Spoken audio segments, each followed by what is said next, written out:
We going? My name is Sean and I am on live right now. I'm just waiting for Val to join us.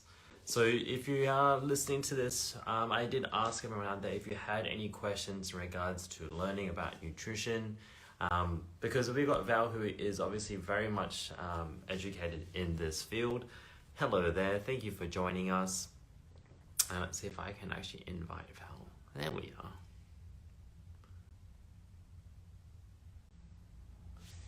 There we are.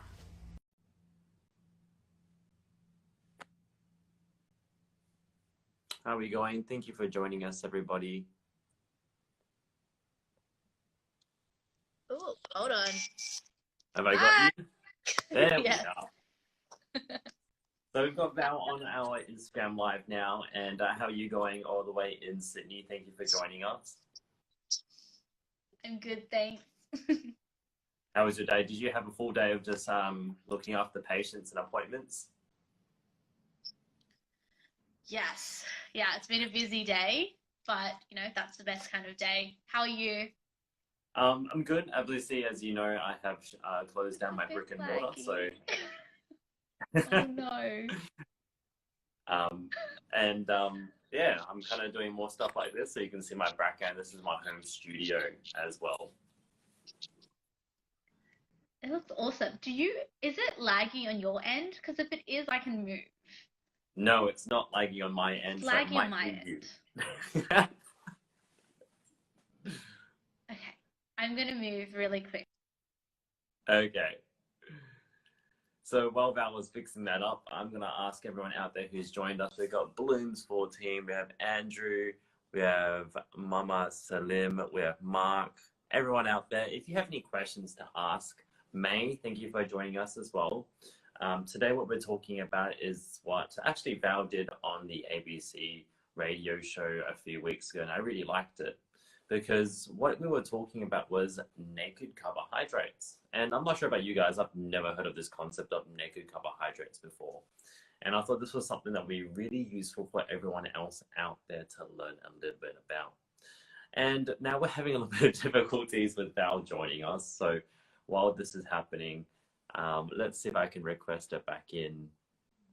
View requests. Go live.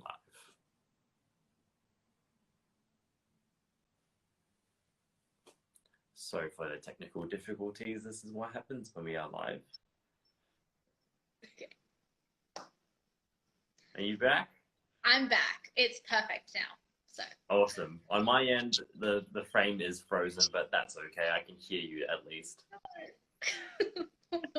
Don't stress. Okay. So as you were fixing that up, actually, Val, I was just telling everyone else out there how I heard of you on the radio show, and you were sharing about naked carbohydrates, and I thought that was a really cool concept to talk about. So could you tell me more about this idea or this name of naked carbohydrates? Yes, so naked carbohydrates is when carbs are eaten alone. And that causes our blood sugar levels to go up really high and spike, and then drop really low and make us feel really sluggish and tired. And then we start reaching for more carbs to get that high again. So when we have those highs and lows with our blood sugar levels, it also causes highs and lows with our energy levels. And so what we want to be doing is dressing up those naked carbs and having them with things like protein and fats and fiber so that it makes us feel fuller for longer, but also stabilizes our blood sugar levels and our energy levels. I remember all the days when I was in uni, as well as all the days when I was in primary school and high school, and I'd feel really, really sluggish towards that 3 o'clock. Now, is that because of having too many carbohydrates? So it might be from having too many carbohydrates, but it might just be that you were having those carbohydrates alone or naked. Like I know when I was in primary school, I was having like Nutella sandwiches and jam sandwiches, and there was really no protein or fiber there to slow down that carbohydrate absorption and keep my energy levels nice and balanced. Yeah, I find that it's like big trouble for a lot of people when I go, hey, look, it's time for you to start training now. and recovery is going to happen quite a bit from your protein. Your satiety is going to happen more so from your fats. And they struggle with this part because when you're looking down at their food diary, I'm seeing a lot of carbohydrates in the sense of like cookies, muesli bars, anything along those lines. What have you found has helped a lot of people when it comes to adding some protein, or I like to call it practical protein? Yeah, so the carbs you're talking about, I call them quick carbs because they get digested really quick.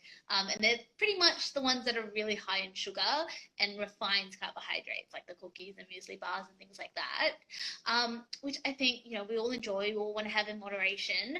But I find that the easiest way to kind of improve that is to pair it with something with protein, like yogurt. That's nice and easy and accessible, especially, if you're someone on the go, you can grab those squeezy pouches and go as well.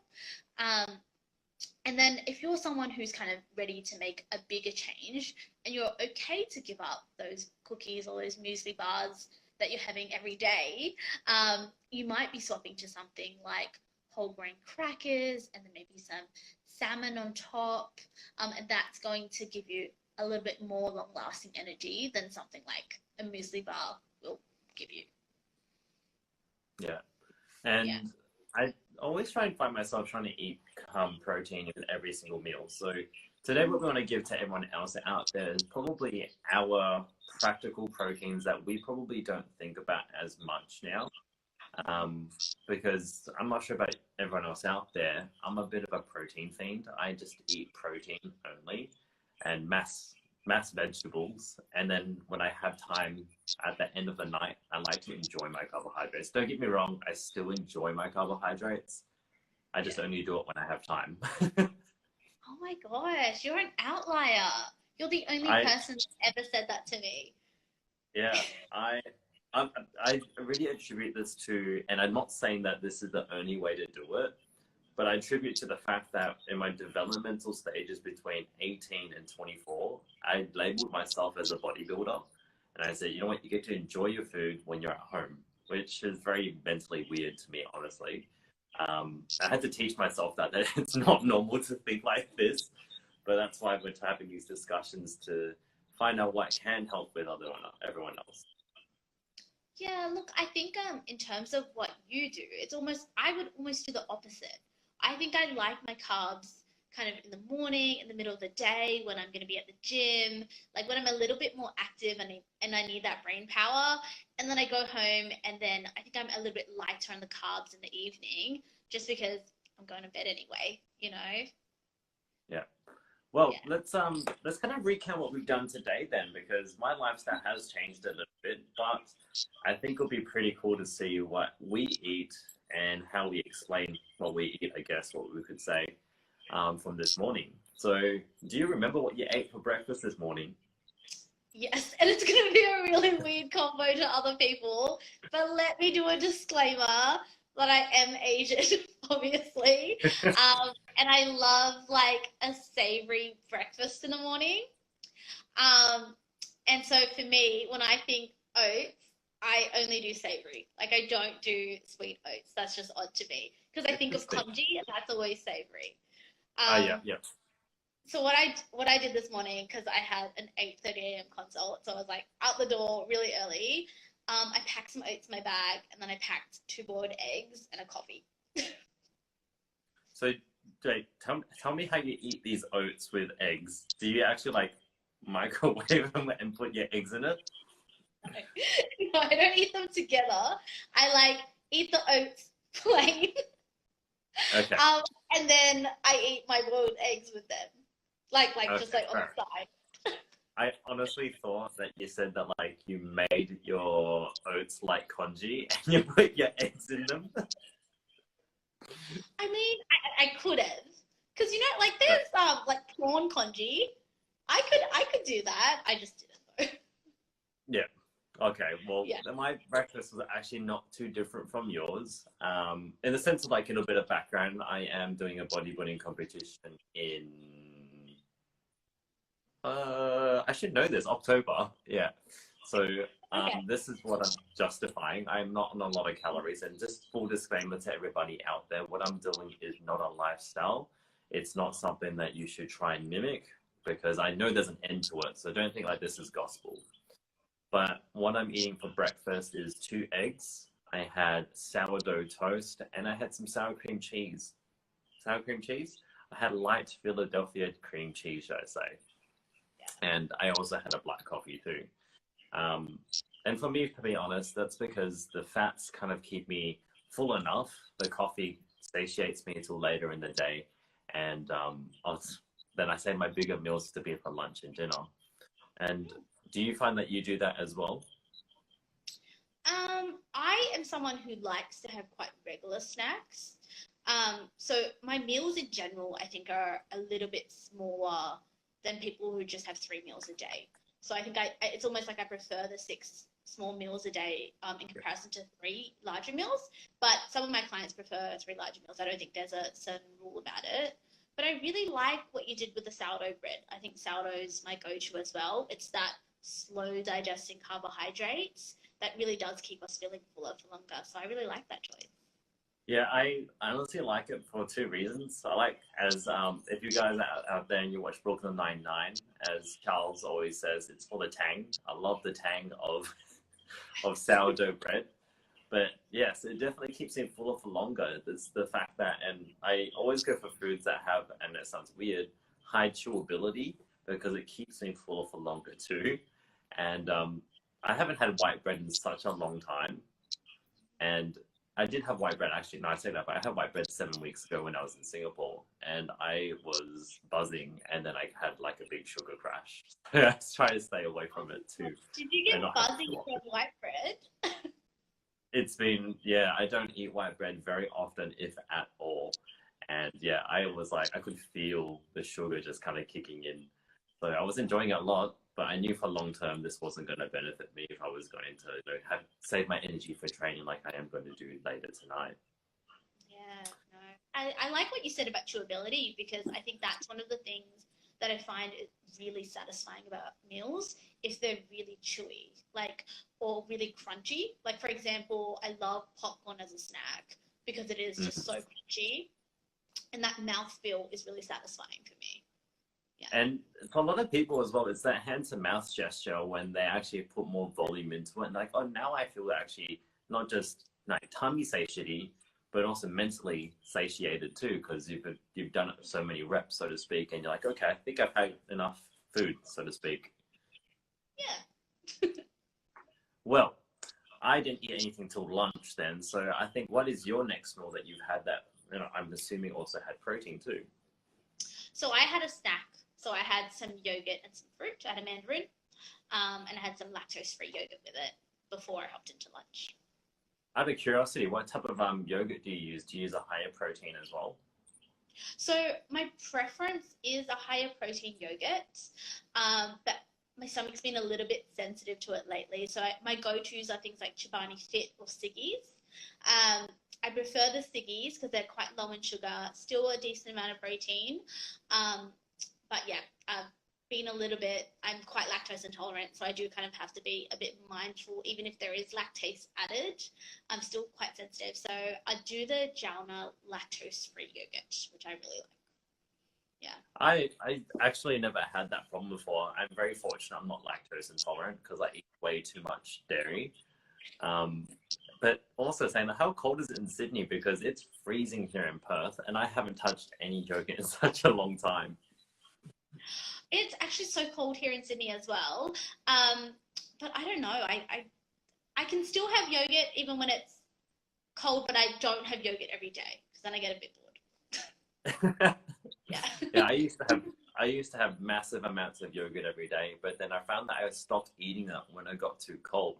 So my behavior kind of goes, you know what, you can only eat that during summer. So snack times for me, I don't actually usually plan this out, and I am quite a planned out person. But right now I've been really craving protein bars. And my favorite one I've had, I think it's called, I'll put myself on the spot here. It's a silver one. It's called Nature's something or something. And I'm not going to lie, I have to try and find it out for you, Val. I think you'll like it. But the banana bread flavor one, I'm not gonna lie, it tastes amazing. That sounds really nice. I think in terms of protein bars, what I've liked lately is the Muscle Nation custard protein bars. I really like the All texture. right. Yeah. I had one of those a few days ago too. I had the birthday cake, and I don't like relying on protein bars, but sometimes it just helps. It's better than reaching for like as much as I'd like to say, a Snickers bar, which I would love to have right now. But yeah, protein bars have been helping me out quite a bit, and I found it's quite practical too. Mm. I honestly, I can't say I have protein bars very often, but when I fell sick quite recently, having the protein bars when my appetite was really low was really helpful. And I couldn't really, wasn't really bothered to make a meal. Just having like that to get me to the next meal was kind of helpful. So that's generally when I would put in a protein bar. Awesome. And now we're moving to our next meal as well. This is my largest meal, but I'm curious to know what you had first because I don't want to be judged. I won't judge. So my meal I actually put on my story today.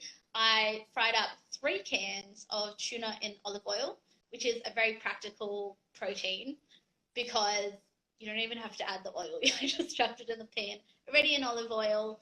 And then I threw in an entire bag of spinach, and then I had them with some Vita-Weat crackers. So got some whole grains, some fiber, and some protein, and some healthy fats. I actually really like that. I think I'm going to give that a go because I'm not sure about anyone out there, but I don't fry my canned tuna, and I never thought to do that actually.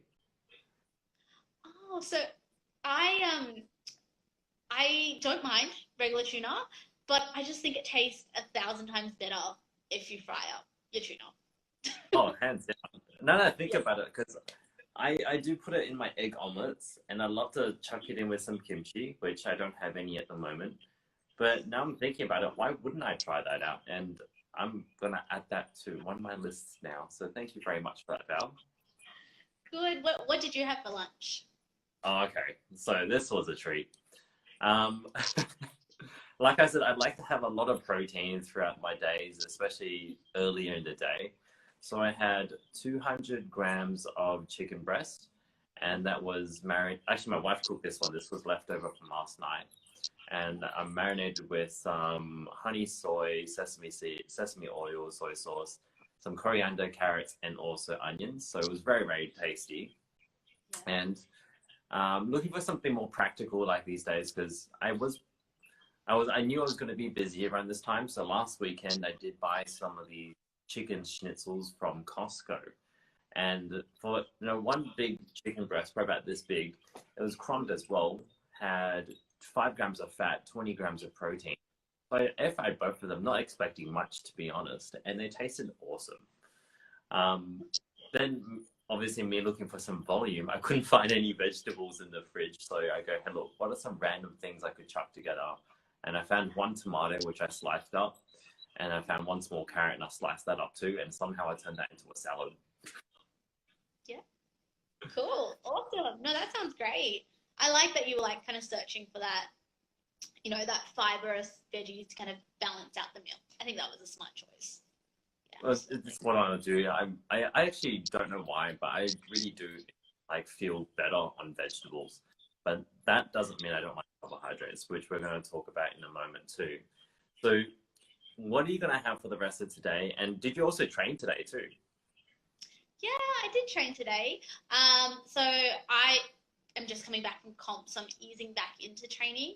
And so today was kind of for me some deadlifts, some incline bench dumbbells, some lat pull downs, ab wheels, beauty builder, and some bicep curls. So for me, that's a relatively easy training session. So I didn't feel like I needed, I guess, to really fuel up for that meal in the same way I was when I was prepping for comp. But I do know that, like, I did make sure that I had the yogurt beforehand and the fruit to, like, have the carbs to get me ready for training. And then for the rest of the day, I am tossing up between two options, and maybe you can help me decide. So I'm either going to grill some salmon, and then I have some bok choy in the fridge that I will kind of stir fry up, put in some soy sauce, and then I'll have really simple grilled salmon, some bok choy, and then if I'm feeling hungry, I might add some rice to it. I like to go off my hunger levels and kind of decide in the moment if I want to add some extra carbs to a meal. And the other option I'm thinking of doing is a tofu miso soup.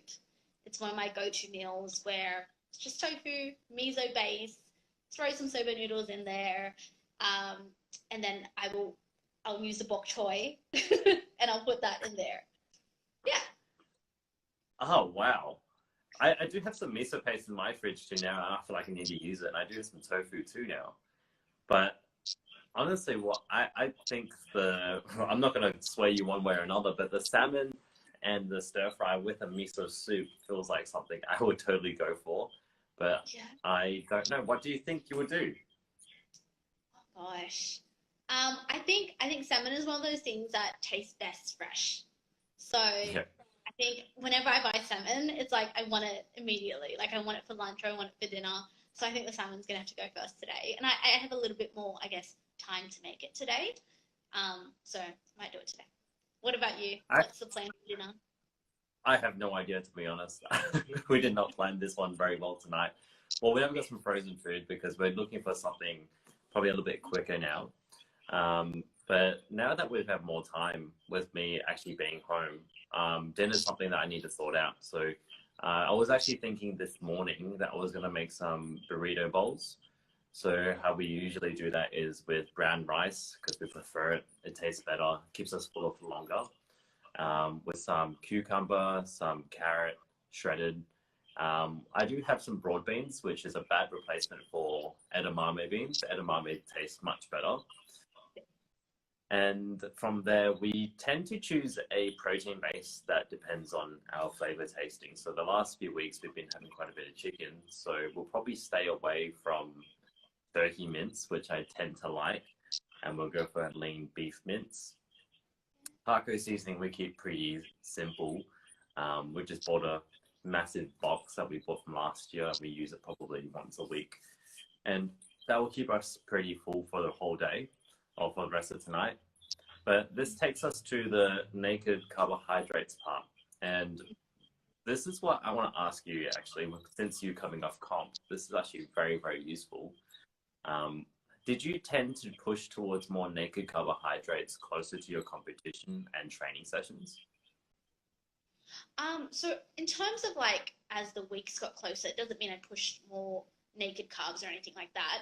But around my training sessions, absolutely. So I always do kind of intro workouts when I'm prepping for comp because, you know, powerlifting sessions tend to last, for me at least, 2 to 3 hours. They're quite long, our sessions. And even though we're not doing as much as what you would do in a kind of a hypertrophy-based session, it's not as intensive. It's almost, I think, a mental thing as well. And so I was doing like sour lollies during my prep. There's often cookies involved. Yeah. But it also depends on if I'm trying to make weight. So when I kind of first started in powerlifting, I was in the under 48s, which is kind of the smallest group for females. And then I transitioned into the under 53s, which means I don't have to be as strict with my food leading up into comp as I had to be previously. And I think that has been really great for me as well, because that mental shift from focusing a little bit more on that strength training side instead of having to always make weight for comp. And I find that sometimes if you get so caught up in your weight class, it almost holds you back because you're too scared to put on that muscle, put on that weight and grow. So, Yeah.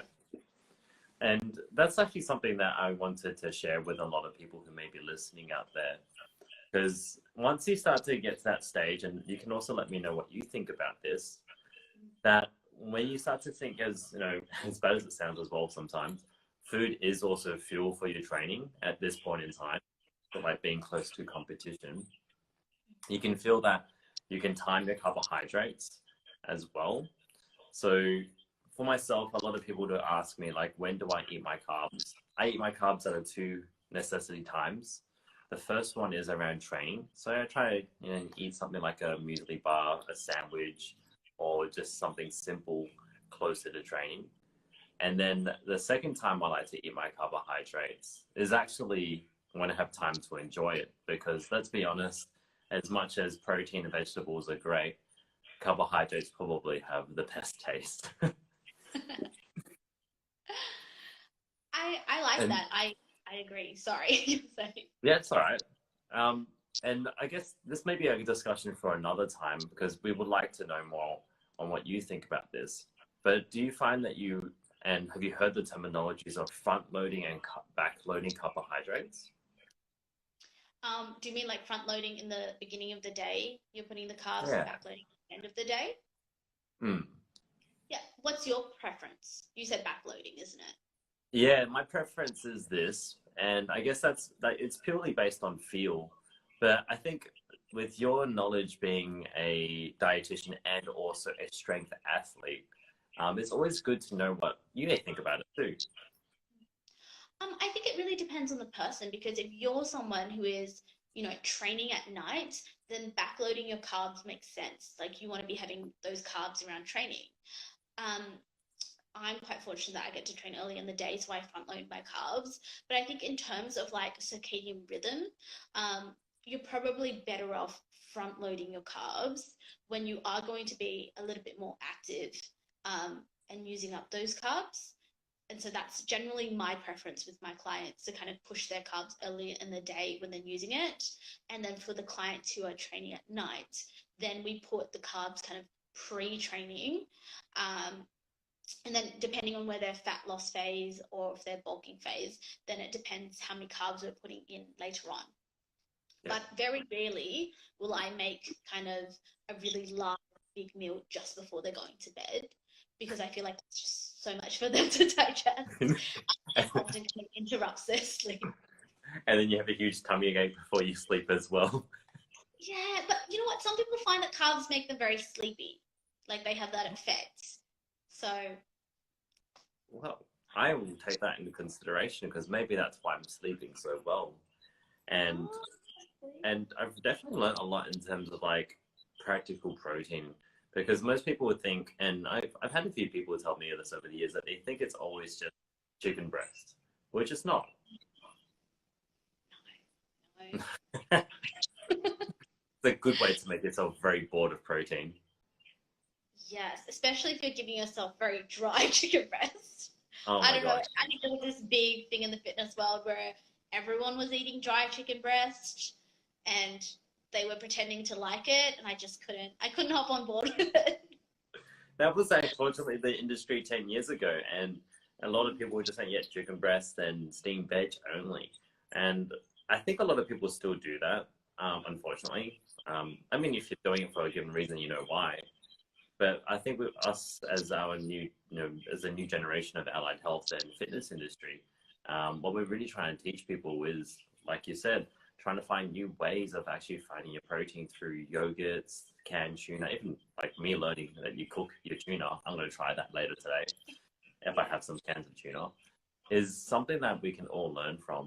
And if you happen to be in that boat where you're having too much naked carbohydrates, hopefully you've learned something from Val, I would say, because you've learned to dress the carbohydrates a lot more fancily than I have. It doesn't need to be fancy, to be honest. Like, I think any way you want to do it, make it convenient. I think something that is also kind of important to think about is the trying, like you said, like mixing up the variety of protein, because I think we often think fruit and veg give us all our micronutrients and antioxidants, but that's not true. There's still different types of nutrients that come from different types of protein. So if you're thinking like salmon, for example, and the healthy omega-3s, there's lots of calcium in some of the calcium fortified tunas. There's fiber in edamame and tofu and tempeh. So I think as much as possible, mix up your protein sources, and don't be afraid to add in vegetarian protein sources as well if you're someone who's a big meat eater. Oh, wow. Well, I have been leaning more into my tofus and my tempehs because I think they actually help my digestion a lot more because eating kilos and kilos of meat, as you can imagine, is also not great. Yeah. But Val, I'm going to leave it there for the time being, but I want to ask, do you have anything that you would like to share with the people listening with us tonight? Well, thank you so much for being here. And, if you do want to reach out to Sean and I, if you do have any questions, do feel free to just shoot us a message. We're always here to help, and yeah, happy to answer any questions if you have any. Yeah. Everybody, honestly, if you haven't already, please check out things that Val has on her account. It's honestly made me go, wow, that's something new for me as well. Because I just do things out of habits because I've been doing it for such a long time. It's made me actually understand how and why I do things or how I can make it better. So like that naked carbohydrate things, guys, definitely follow Val if you want to. And where can they find you as well if they want to? So I'm on Instagram. I'm at TheStrengthDietitian. You can visit me at my website, www.TheStrengthDietitian.com. So there's actually a sneaky nutrition quiz on there that if you fill it out, then I'll actually answer your question and give you a little bit of nutrition advice completely for free, just to help you out. So if you do want to go there, just go to www.TheStrengthDietitian.com and click on the quiz. Wow, that's awesome. Thank you so much for sharing that. And I hope you take care. I'll be in Sydney soon, hopefully, and we can actually finally meet as well. Yes, we can meet in person. Let's do it. All right, everyone, take care. And thank you so much as well, Val, for joining us tonight. Thank you. See you later. Bye. All right, bye.